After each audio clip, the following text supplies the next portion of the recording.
You're with India at 9. In the next 60 minutes, we'll get you all the top national and international stories. I'm Karma Palja. Distress. That's right. This despite opposition by the Planning Commission, the ministry's own financial advisor and Air India, the ministry pushed ahead and ordered 111 aircraft, which led to the airline losing over 10,000 crore rupees.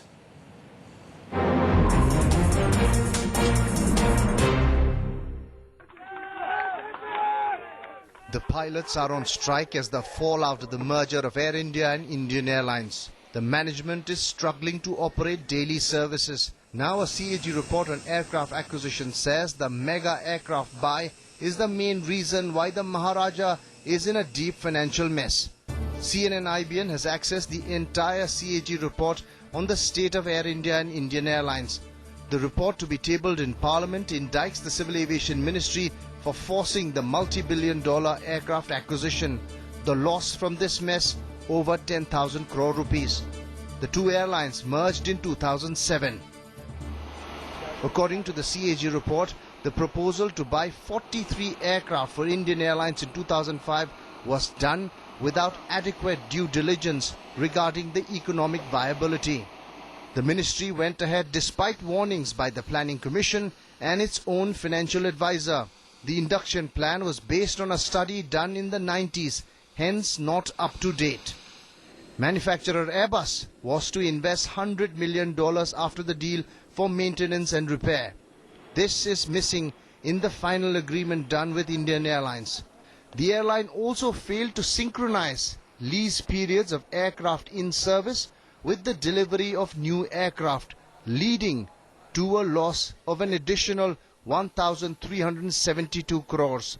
Air India also had a proposal to buy 28 aircraft. This was increased by the Civil Aviation Ministry to 68, despite opposition from Air India's management. The CAG report now says the decision was earlier for a mix of aircraft, Airbus and Boeing, which was later converted to an all-Boeing fleet in favor of the Americans. The logic was that Air India's market share would improve from 19% to 30%. That did not happen. The deal was done despite government evaluating agencies saying that this will push Air India into a deeper financial mess. All this led to a loss of over 11,000 crores for the combined entity and is responsible for the current situation the airline finds itself in. In New Delhi, Karma Paljor. Well, the opposition for one, the BJP taking on the government for the mess that the national carrier finds itself in. BJP President Nitin Gadkari urging Parliament's Public Accounts Committee to take up that CAG report on Air India. Doctor साहब फिर से PAC के अध्यक्ष बने और प्रकाश जी है पहला काम करिए एयर इंडिया का जो सीएजी का रिपोर्ट है वो सामने लाइए बिल्कुल आप लाएंगे Let's get more on that story with Jitendra Bhargav. Remember, he was a former executive director, Air India. Thank you so much for joining us here on CNN-IBN. Of course, you were very much a part of Air India when all these decisions were taken. Looking at the CAG report, it looks like Air India was not consulted because every decision that was taken was overruled by the Ministry of Civil Aviation. So who was running the airline? Was the Air India management or was it the Civil Aviation Ministry? Karma, one thing that has been coming out, arising out of the ICPA strike has been the mismanagement.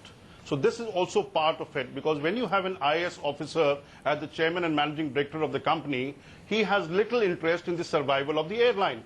He either offers it on a platter, the decision making to Rajiv Gandhi Bhavan, or Rajiv Gandhi Bhavan snatches it from the chairman because he has no stake in running of the company. And this is exactly what has happened. The fact remains that you have the board of Air India, which has representation from the Rajiv Gandhi Bhavan ministry. You had Mr. Vagul on board, and of course Mr. V. Tulsidas as the chairman. Why did they abdicate their right to take decision on fleet planning and allow Rajiv Gandhi Bhavan to take it? Now this is where fundamentally things have been going wrong in Air India.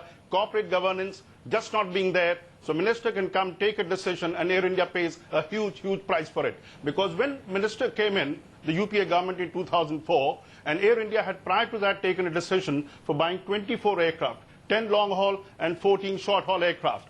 The minister advised Air India, think big. Right decision, good decision, and Air India started thinking big.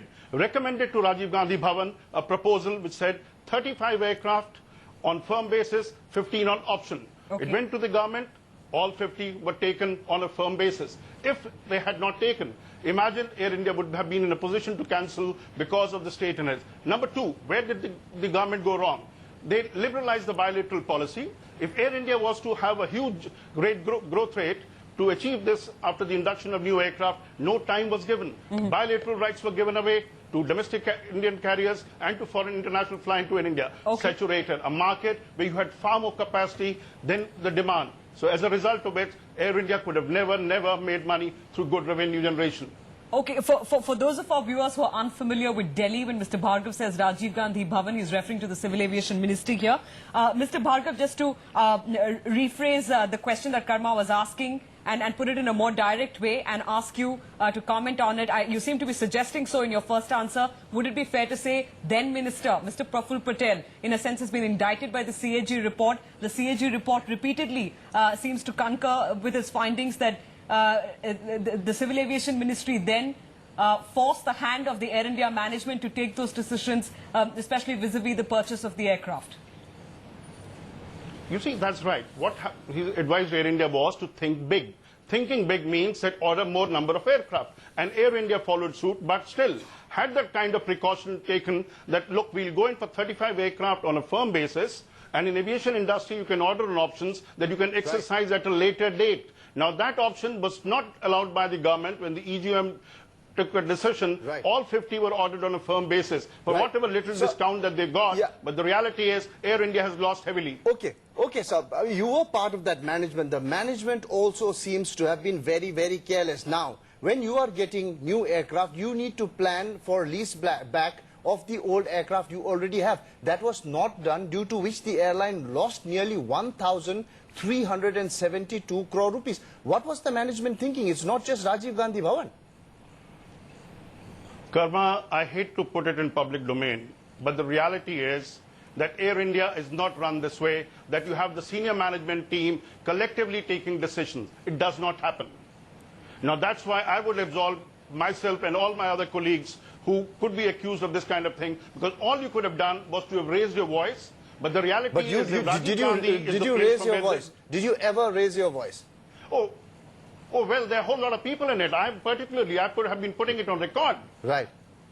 And this has been stated. Not only this, I must tell you also that as early as March 2005, when I drafted the note of the chairman, B. Tulsidas, to the employees in the wake after the order had come in, and we made it clear that if you do not pull your socks up, cut down cost, improve the quality of the product, you will be in a difficult situation. So why did the professionals not speak up when it was needed? Why did you all not speak out collectively when it was needed? When the Maharaja was dying, why did you all not speak up collectively? And why speak up now when it's already about to die?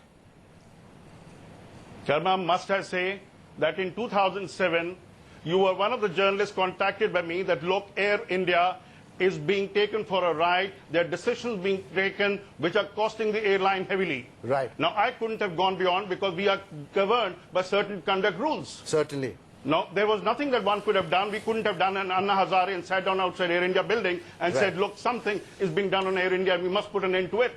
Certainly. So thank you, Mr. Bhargav, for joining us and giving us your side of the story. We certainly appreciate it. But the airline still in deep trouble. In fact, a quick update on the pilot strike that has crippled the airline.